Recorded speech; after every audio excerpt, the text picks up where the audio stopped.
With modern fuel alternatives now becoming one of the major market leaders in the automotive industry, it's no wonder that new companies are popping up all over the world. From cheaper alternative transport coming from countries like Korea and Japan, to hybrids and full electrics from the US, the number of companies producing vehicles is larger than ever. And with a few of the bigger players suffering in the current economic climate, there's plenty of room for more. While many of these companies may be new and exciting, very few sport a heritage even close to that of the manufacturer we're looking at today.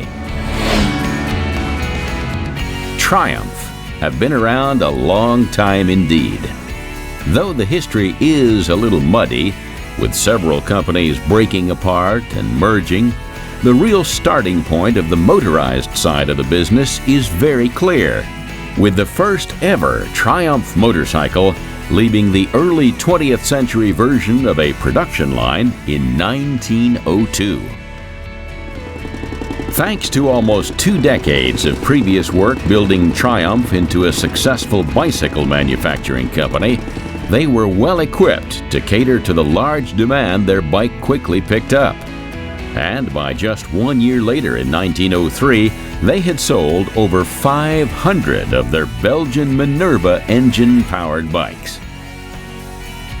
Over the next few years, the company expanded rapidly, and between 1905 and 1907 began introducing their own designs of motorcycles for the first time, instead of working from blueprints from other manufacturers. World War I gave another boost to Triumph, as they were commissioned to produce 30,000 motorcycles for the British war effort, some of which were Model H Roadsters, nicknamed the Trusty Triumph, and considered by many to be the first true modern motorcycle. After the war, Triumph went from strength to strength, expanding and diversifying their industry, as well as scaling up production, so that by the mid-1920s they were one of Britain's top motorcycle manufacturers with a 500,000 square foot production facility, able to build up to 30,000 motorcycles a year. Unfortunately for Triumph, the company didn't fare so well in the following decade, as the Great Depression saw several assets of theirs file for bankruptcy or dissolve. Even the original bicycling manufacture division didn't survive. However, the motorcycle side of the business, which had since its inception been the business's strong point, soldiered on, opening up new markets in America which would later become its greatest revenue stream. This was under the new management of Jack Sangster, who also owned rival motorbike company Ariel and had purchased Triumph in 1936. He went on to form Triumph Engineering Company Limited, along with several ex-Ariel employees, including the now legendary Edward Turner, who would end up designing almost all Triumph twin engines all the way until 1980. World War II again saw production work fall in Triumph's lap, but their manufacturing facility was severely damaged during bombing raids and had to be relocated before work could continue.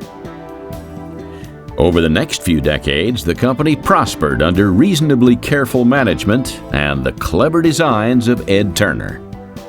They made the transition to unit-designed motorcycles in 1963, which saw all of their bikes housing the gearbox and engine in one casing, often with a shared oil reservoir. Interestingly, however, Triumph's rapid expansion through export revenue would eventually be a big contributor to the company coming apart briefly in the 1970s. The Japanese technological advancements at the time had moved ahead much faster than the more traditional British motorcycle manufacturer, and they just couldn't keep up. This, combined with the Japanese long-term tactic of deliberately playing to competitors' weaknesses to attempt to push them from the market, caused big problems for Triumph. That said, the high-end bike market was often considered safe by those in power at Triumph, thanks to their dominance in that field. But when the first 750cc Honda bike was made available in the early 1970s, the company was in deep trouble. Throughout the rest of the 70s, the company was purchased and repurchased by several groups, none of whom were able to make the brand work the way it should, despite a slight resurgence in 1978. It wasn't until 1983 that things really turned around, when the company was going into receivership and was bought by self-made man John Bloor, who wanted to maintain the iconic brand.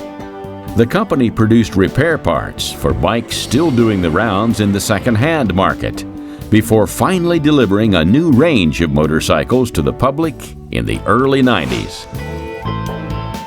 Since then, Triumph has produced many new motorbikes, often reviving the model names of the past, and has continued the styling and spirit of the Triumph name into the 21st century.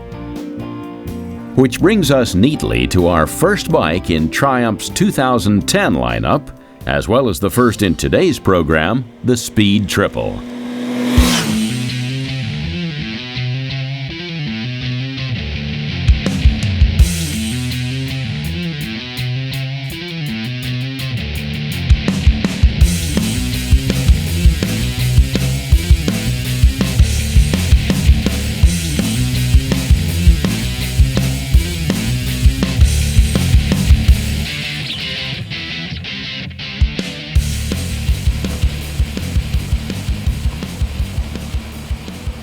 While other bikes may attempt to exude a heavily burdened pack horse with extra grunt, the tourers of the bike world, there are others that offer up a different frame of mind altogether. Take the Speed Triple, for example, a stripped-back, minimalistic approach to motorbike styling, but with a heavy feature list. It's designed to look like a cross between a motocross bike and a track racer, which might sound strange. But as Triumph put it all started because we liked the idea of it. Its success shows that we weren't alone. This meaty little bike comes packing a sizable 1050cc engine, kicking out an impressive 130 brake horsepower.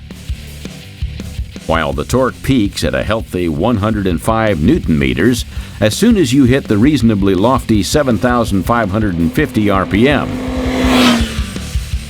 This setup wouldn't be complete, however, without the key-in ECU, which provides sophisticated mapping and quicker starting, along with cleaner fuel burning for a more economical engine.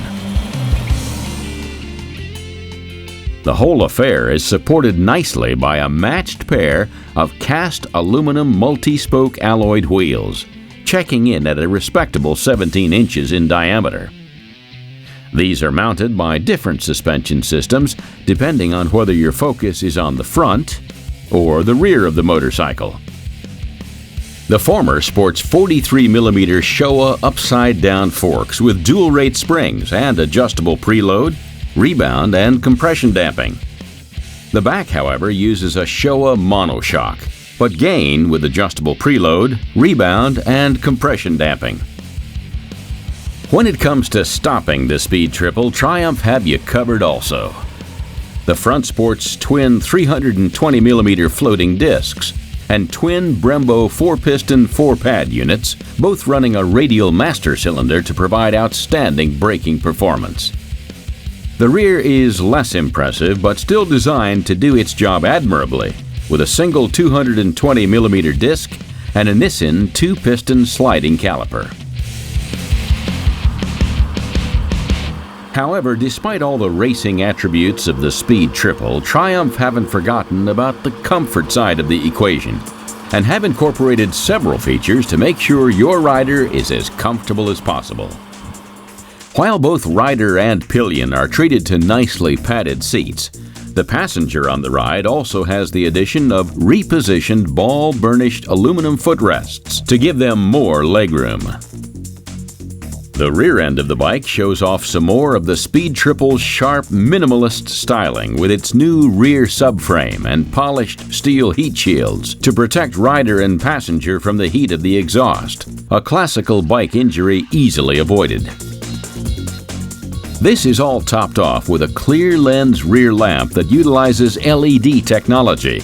This is far superior to traditional lamp bulbs, as should one LED fail, the rest will still function fully. They also use far less power than conventional means. Moving around to the front end, we have the iconic Triumph dual headlamp setup, both of which are edged by a pair of Magura tapered anodized aluminum handlebars, appealing nicely to the overall sense of minimalism that the bike exudes. In the center of these, we of course have the dashboard, in this case featuring an interesting melding of old and new, with a digital readout speedometer sitting neatly within an analog rev counter. Triumph described their Speed Triple as the definitive street fighter, and once you've got it on the blacktop, it certainly delivers that promise. With its mirrors providing a wide view without going too wide, and with the slimline frame, dodging between traffic isn't a problem. But should you find yourself on a piece of open road, the full 128 horsepower can be brought to bear to really fly along. However, and wherever you're riding it though, the Speed Triple is a constant head turner. But if you're not swayed by it in the jet black finish you see here, never fear, as it's also available in a wide range of colors, including matte black for that slightly more understated appeal, blazing orange for the flashier rider, and fusion white for the person who doesn't mind cleaning his bike more regularly than riding it.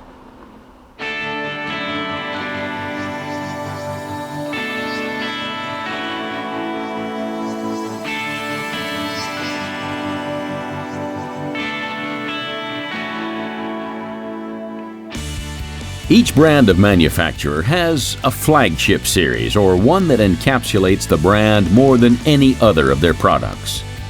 Considering this series of bikes was named after Texan racer Johnny Allen's breaking of the motorbike land speed record in the mid-50s on the Bonneville Salt Flats, you know that this bike holds special significance for the folks at Triumph. With a new look in '09, the Bonneville comes with some heavy 1970s styling that's sure to draw some attention from some of the more seasoned riders out there whose riding heyday happened around this particular decade. That said, the part about anything motorized that gets people the most excited is almost always the engine, and the Bonneville doesn't disappoint there either. Sporting a reasonably large fuel-injected, air-cooled 865cc powerhouse, the Bonneville is able to put 67 brake horsepower and a full 69 nanometers of torque on the road. One of the best features, however, of this engine is how it maintains its retro look while utilizing modern features of engineering. This is achieved by concealing the fuel injectors by throttle bodies designed to look like traditional carburetors. This is ideal for those that prefer the aesthetics of older models of Triumphs, but feel like they can't put up with the engineering issues that plagued some of the more vintage bikes that the company produced. Stylistically, the engine is finished off with polished alloy side covers, which come as standard on the Bonneville. Maintaining a look that's a mix of racing and cruiser isn't an easy one, but when certain features are combined with the 70s ideal of motorcycling, Triumph pull it off nicely. One such addition that contributes to this image, the stylish megaphone exhausts that the Bonneville sports, calling back to the 70s where this type of setup was used on racier bikes of the day. On a more technical note, this bike might have the power to get itself going in a hurry, but it's also capable of stopping on a dime, thanks to its large 310mm front disc with Nissin 2-piston floating caliper. The rear wheel is likewise complemented with large stopping power with its slightly smaller 255mm disc, again with two-piston floating caliper. Attached to these disc-based bike stoppers are a stylish pair of new for '09 lightweight 17-inch cast alloy wheels, helping to give the Bonneville its new look, while improving the bike's agility and low-speed handling characteristics. When it comes to comfort during the ride, the Bonneville delivers also with a thick, but 1.3 inches lower, seat with a revised riding position. This gives a much more relaxed feel to the ride, allowing for a more laid-back experience on the open road. Suspension also aids in the comfort factor, as it's not as hard as some of the racier models.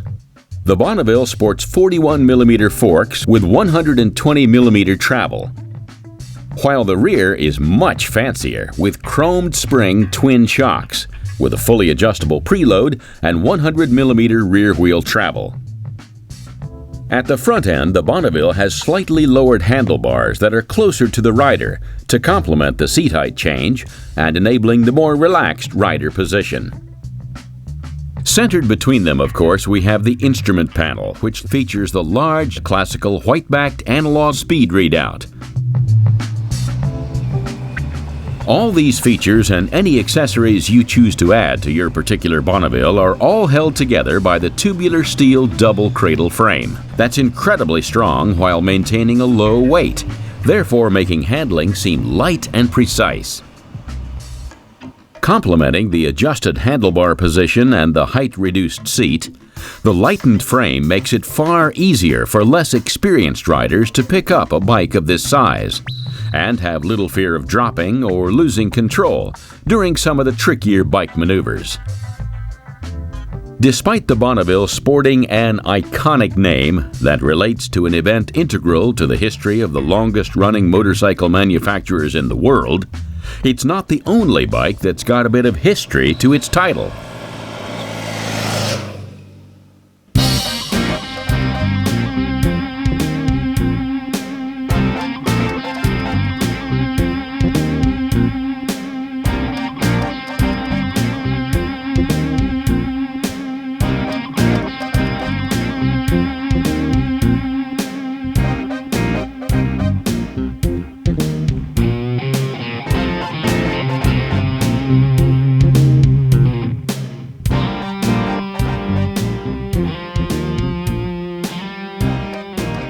Named after the Thruxton racers of the 60s that inspired many of the cafe racers of the day, this Triumph is a slightly sportier bike that the company describes as one that looks fast even when it's standing still. The Thruxton's 865cc air-cooled twin-cylinder power plant is the most powerful of Triumph's twin-cylinder lineup.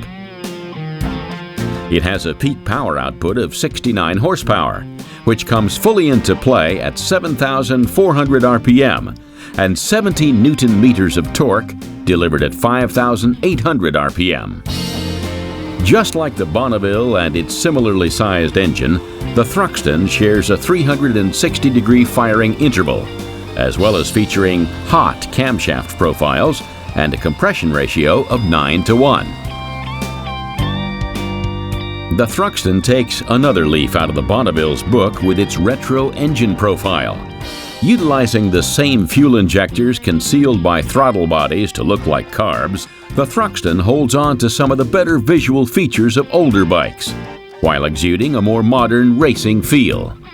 For a slightly greener piece of information, these multi-point sequential electronics are designed specifically for clean running and to meet Euro 3 legislation. At the front end, the handlebars are made of one-piece tubular chromed steel and are positioned to give a lower, sportier riding position. The mirrors are specifically designed for the Thruxton and come as standard in a bar-end style. Centered between them are the display dials, which take on a more retro analog look compared to some other Triumph bikes that have moved on to a predominantly digital readout system. The Thruxton instead features dual analog dials, one a speedometer, the other an RPM meter. One of the best things about riding and owning a motorbike compared to a vehicle of the four-wheeled variety is the giant number of sanctioned customizations, upgrades, and accessories available straight from the manufacturer of the bike. This allows for quick and easy individualization of your ride, making it your own. Not to be left out of this trend, the Thruxton, like most Triumph bikes, has a whole host of possible additions you can make to your vehicle. Not only are there visual upgrades in the form of the biker's favorite chrome added to the chain guard and cam cover, but there are practical accessories also. There's a wide choice of screens of different sizes and styles, lockable filler caps, Jill seat upgrades, grab rails, extra storage compartments, anodized side plates, and even a silencer kit, should you choose to quieten the Triumph rumble for longer cruises. However, a bike accessory list wouldn't be complete without the superfluous but undoubtedly cool visual upgrades, and this one is no different. Not only can you have custom painted panels for almost any part of the bike, but graphical tank and panel cover kits are available, allowing you to display your patriotism with a Union Jack or your love of flowers with a pink and yellow floral pattern. When it comes to the wheels on the Thruxton, there's quite a bit different from the bikes we've been looking at so far. While they are of similar size, albeit with a slightly larger 18-inch front wheel, they aren't the usual 7 to 10 spoke affairs. These bad boys have 36 at the front and 40 at the back. They add perfectly to the mix of old and new that the Thruxton exudes and add a nice finish to the entire package. That said, they'd provide an awfully uncomfortable ride if not paired up with some top-notch suspension springs and shocks. This bike has twin 41mm forks at the front end and twin shocks at the rear to keep the rider nice and steady without sacrificing comfort. All of this is mounted to the tubular steel frame with a twin-sided swing arm, precisely crafted to inspire confidence in the rider.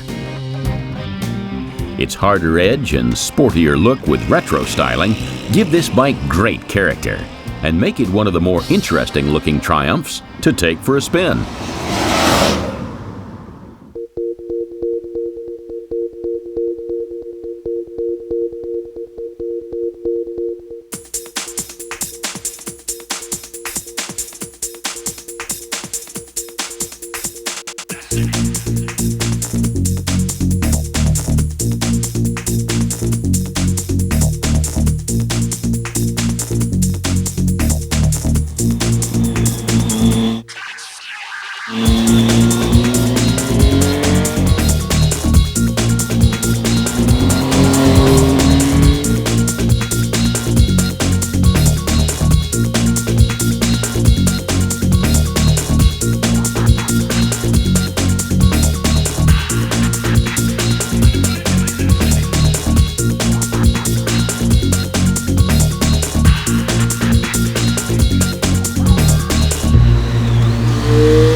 Despite the vast majority of Triumph bikes being an interesting cross between cruiser and racer in their typical British style, the company also caters to riders at either end of the spectrum.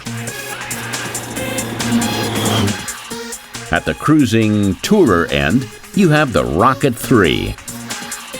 And at the other, you have the Daytona 675. Named after the famous racetrack and certainly looking like it belongs there, the Daytona on first glance seems like something made for professionals or engineers only.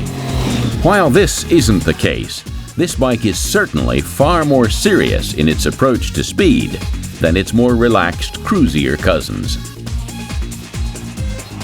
With a ton of customizable options beyond the usual accessory list, the Daytona is not a bike to mess with, and it's got the features to back this up.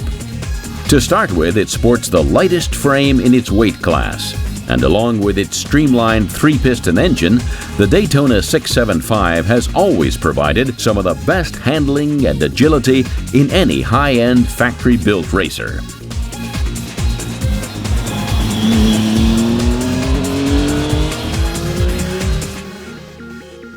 Now though, in the 2009 version, Triumph have taken this solid base of features and kicked it up a notch, with some excellent additions for this new version. To start off the specification rundown though, let's begin with the engine, which is quite a spectacle in itself. With this, Triumph have done something rather special. Their R&D department have taken their wealth of experience with working on engines from racing in the Supersport World Championship to create it. With a displacement of 675 cc's, this liquid-cooled, 12-valve, dual overhead cam inline 3-cylinder block is capable of producing 126 horsepower and 73 Newton-meters of torque.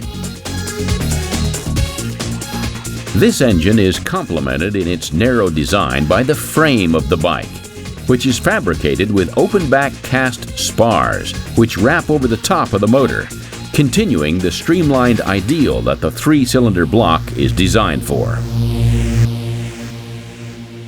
When they said lightest in their Class 2, they really meant it. The frame only weighs 8.7 kilograms. With all this power and a light frame, you know the Daytona is great at getting going in a hurry. But any bike like that needs to be able to stop quickly too. To help with this, Triumph have fitted twin 308mm discs to the front, with Nissin 4-piston radial monoblock calipers, while the back wheel runs a single 220mm disc with a Nissin single-piston caliper. This provides the polar opposite to the forward motion capabilities of the engine. These brakes will stop you on a dime. Another feature that Triumph are keen to impress with is the suspension system utilized in the Daytona, as not only does it bring to bear high-end components, but it's also fully adjustable. While this feature is more for the hardcore racers and the grease monkey geeks, it's still very impressive, as it allows the rider to fully adjust high and low-speed compression damping separately.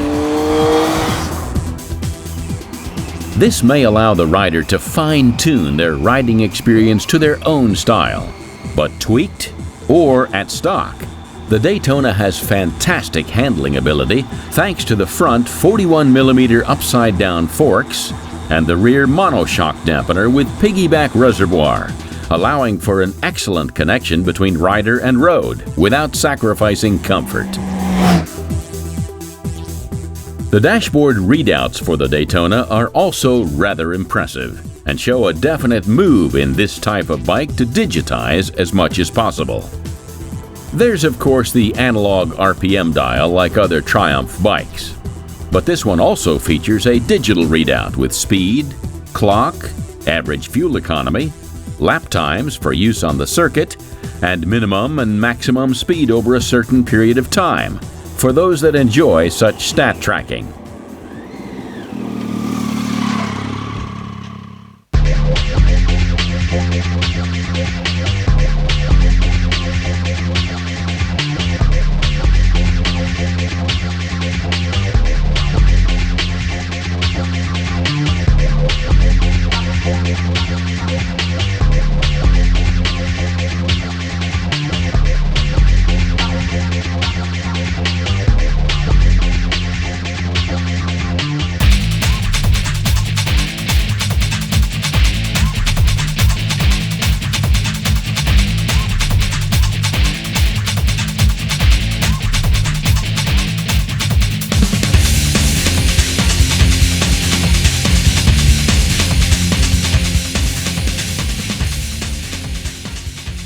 Triumph have been around a long time, and one thing they do very well is taking two designs of bikes that have done well in the past, putting them into the melding machine and coming out with an amalgamation of the two, a child of two previous bikes with the best characteristics from both.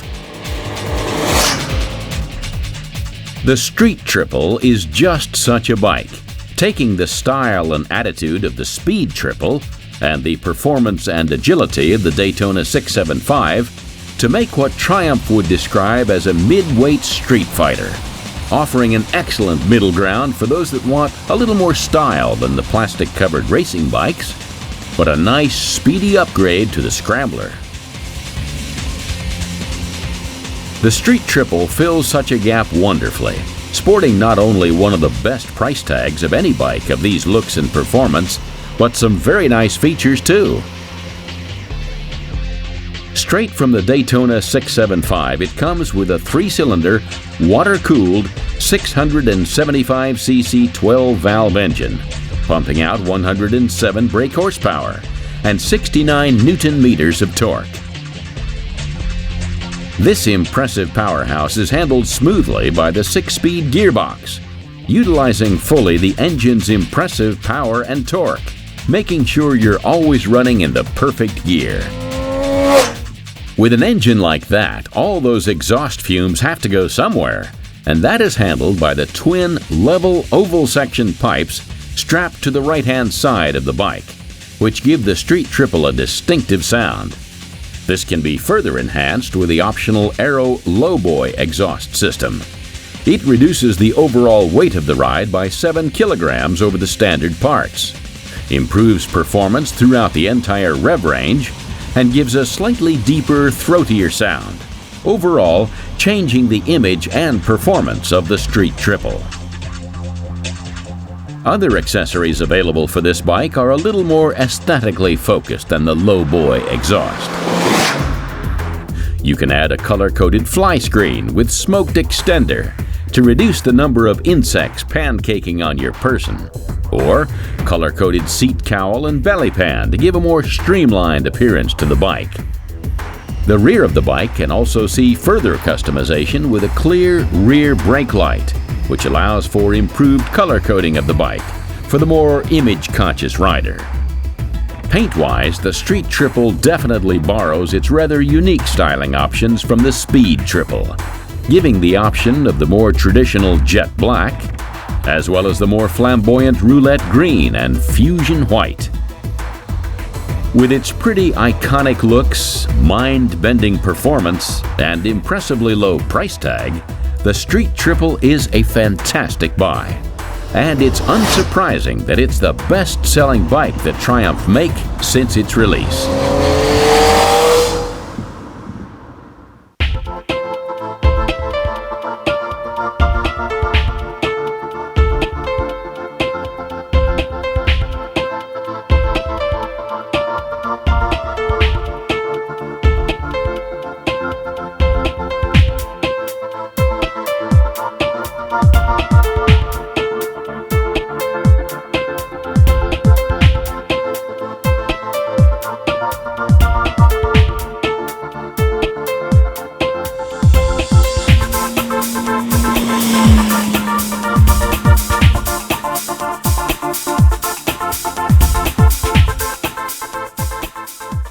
Looking back at the crossover style of bikes that Triumph offer, we have one that is considered a true molding of styles between tourer and sports bike, the Sprint ST.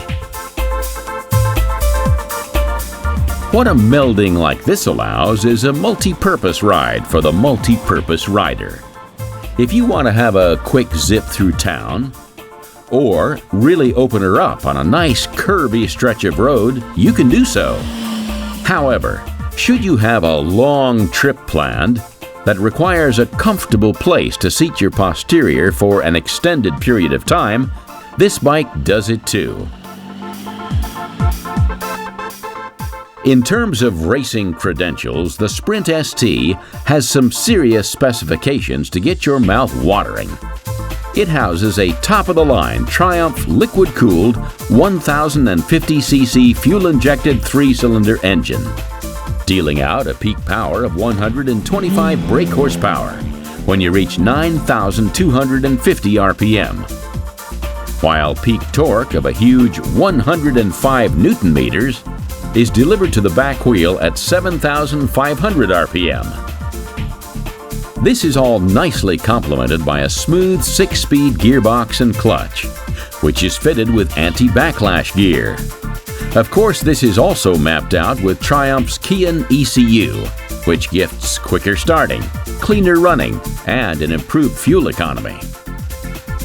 While this engine and gearing setup will make sure you feel at home on the open highways or on a racetrack, the Sprint ST has plenty of features that will also make it far more comfortable, especially on those longer journeys. First up, we have the Sprint ST Screen, designed to keep all manners of weather and wildlife from your person during those longer trips. It also manages to achieve this without being so large as to obscure your view when not lying along the bike during slower periods of riding. This is bolted just above the Tri-style projector headlamps, which look simply fantastic, with clear lenses and black finishing beneath, giving that angel eye look. One other item essential for long stretches of highway riding are the panniers, the keepers of riders' bags. On the Sprint ST, Triumph have incorporated them seamlessly into the styling of the bike, using matching body colors. These factory-designed waterproof panniers come fitted as standard and are even lockable with the bike's ignition key, should you wish to keep some valuables inside while you leave for a short period. That said, while these do give you quite a lot of storage options, they might not be quite enough for the long-term riders, or for those who like to keep themselves kitted out for any occurrence. To cater for such a Triumph customer, extra storage options are available through the company's accessory page, allowing the addition of a top box, though this can impact the space available to a pillion passenger. Should you choose not to cramp your riding pal with a large top box in the small of their back, they should have a wonderfully comfortable ride astride the rear of your Triumph Sprint ST, which comes fitted as standard and is ergonomically designed to meld to the passenger's posterior, as well as that of a rider, providing a sumptuous seating position for longer journeys. Let's face it, so far in terms of hybrid ability, the Sprint ST is the pick of the bunch. It offers long-range comfort for those riders that want to tour the country, or just like the odd road trip, while also giving them the ability to take their precious two-wheeled vehicle to the track once in a while for a real tear-up. All in all, the Sprint ST caters to a wide and varied audience and allows those two categories of rider to dip into each other's world once in a while. But what about other riders? What if those that like a little off-roading want to also tour occasionally or have a track day or two? This is where the Tiger comes in.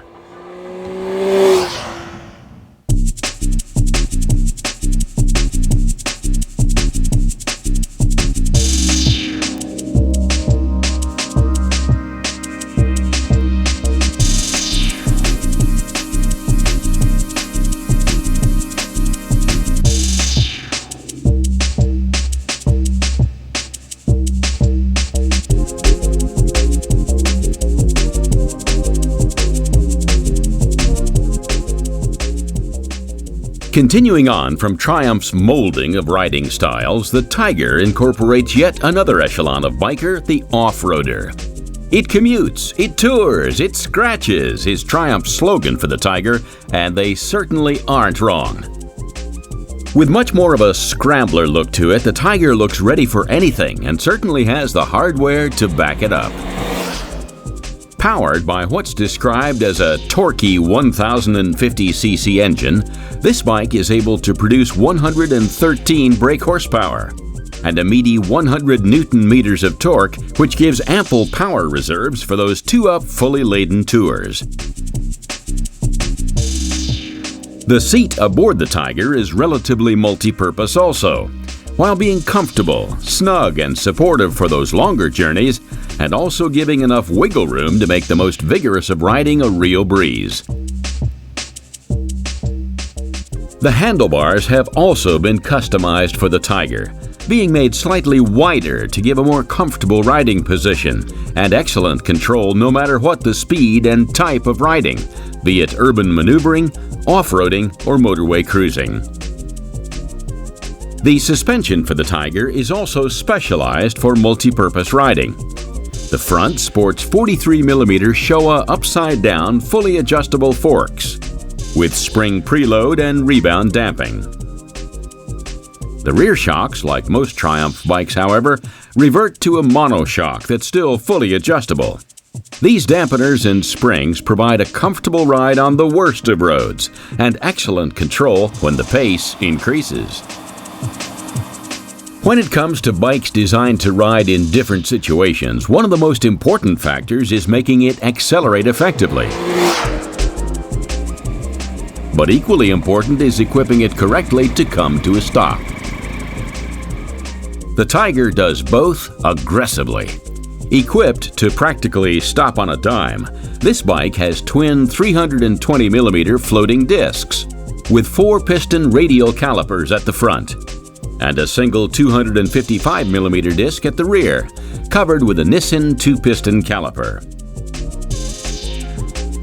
However, this isn't all, as not only do you have top-notch disc and caliper setups to slow this beast down, but an impressive anti-lock braking system also. Triumph's ABS has been especially designed to boost rider control under hard braking conditions, working both wheels independently. Triumph's plan with this system was to make it as unobtrusive as they could, and they certainly achieved that. Retaining as much of the sensation of riding as possible, it operates at 100 calculations per second to detect the exact moment that the wheel is going to lock up, then preventing it from doing so by releasing the brake slightly. This system was specifically designed and tailored for the Triumph Tiger, with minute calibrations made over months of research and development to ensure optimum braking performance under any condition. Most people that purchase themselves a wildcat like this Tiger will be getting it for its multi-purpose riding abilities, but most will have a particular type they spend more time doing than one other. So how to improve that? Accessories, that's how.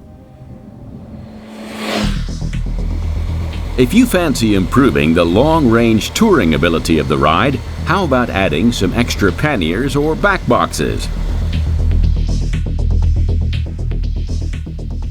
Though, of course, take into account that this will reduce the space for a pillion should you choose not to ride alone. That said, should you definitely be taking a passenger on your longer trips, you can upgrade the seat to a gel version, which is designed to provide a slightly more comfortable ride. Handguards are available, as well as extended screens, should you like a bit more protection while riding, as well as a few different carbon fiber and chrome visual upgrades for the more image-conscious rider. While the Tiger without a doubt is a fantastic ride and gives you all you'd ever need for any of the types of riding listed previously, there are some where a bike with an engine the size of a small car in it just isn't enough. These are the hog riders, the ones after the muscle bikes, the big boys. Does Triumph have something for them? They certainly do. It's called the Rocket 3.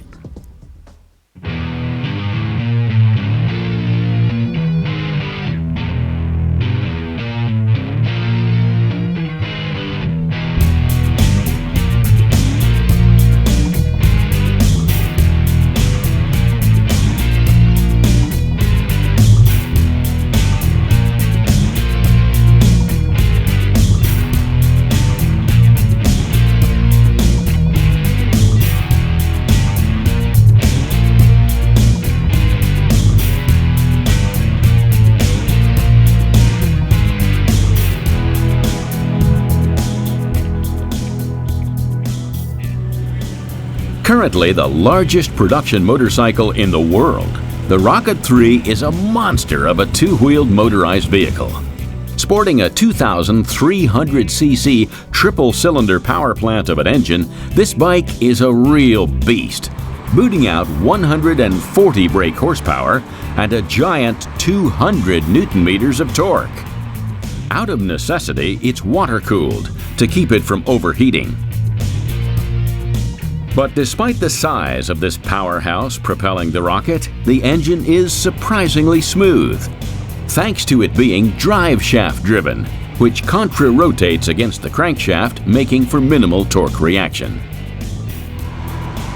The sheer power behind this bike means that it can do things that other bikes can't.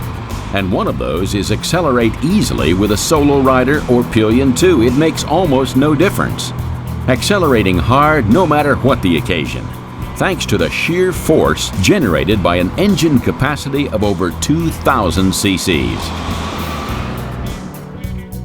Captioned a Street Fighter on steroids by Triumph, the Rocket could only have been fitted with a drive shaft over a chain drive as the choice of transmission for the Rocket, due to the magnitude of its engine. One side effect of this that is very useful is how durable they are in comparison, making them almost maintenance-free for the life of the bike.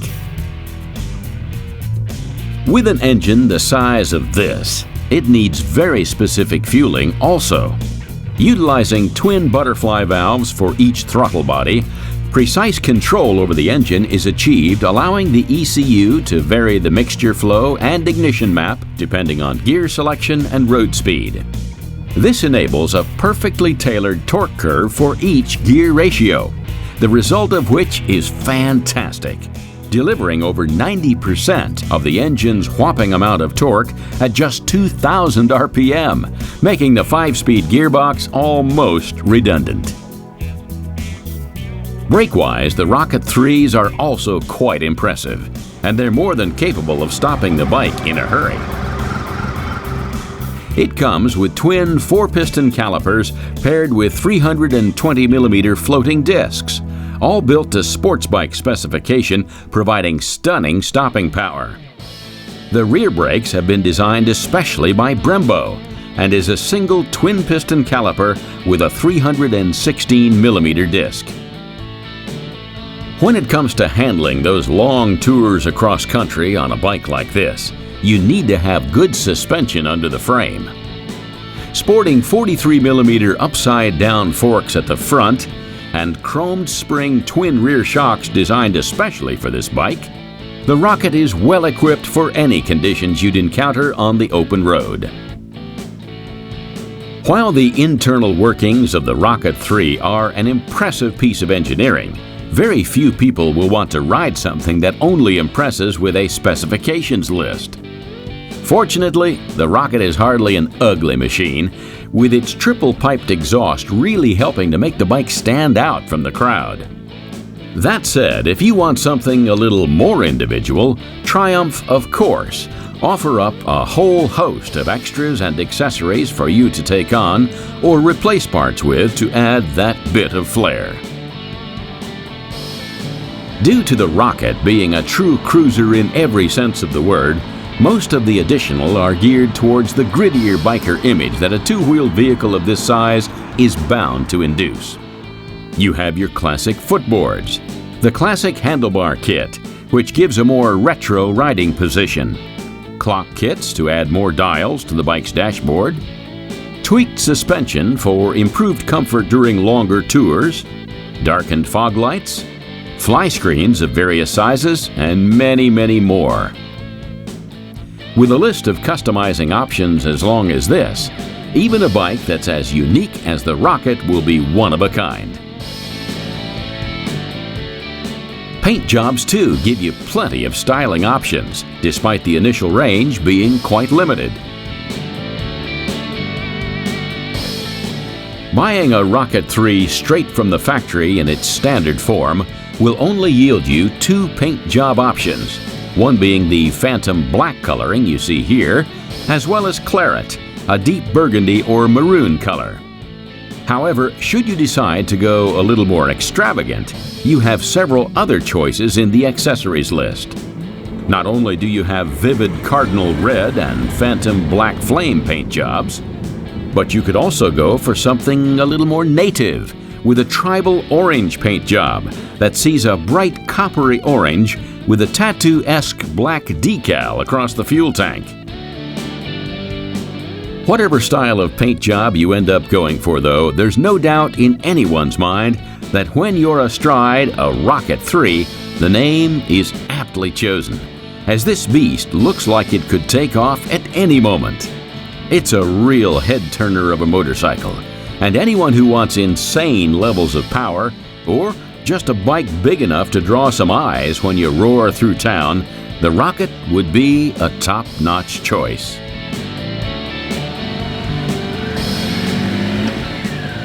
With the Rocket 3 riding off into the sunset, it's time we ended our program here, taking a look at what Triumph has to offer the motorcycle community in 2009.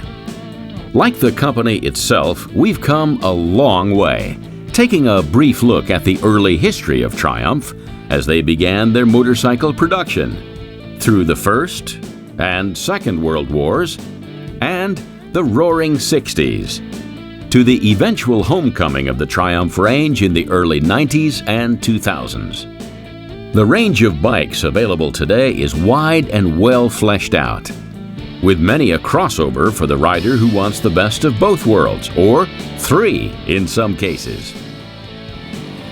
At the end of the day, whatever riding style you have, whatever type of bike you want to find yourself on, Triumph has one for you. Be it the giant hulking cruiser that is the Rocket 3, the streamlined track star, the Daytona 675, or a melding of several different styles in the Street Triple. There's no doubt that your perfect bike lies within the confines of a Triumph showroom.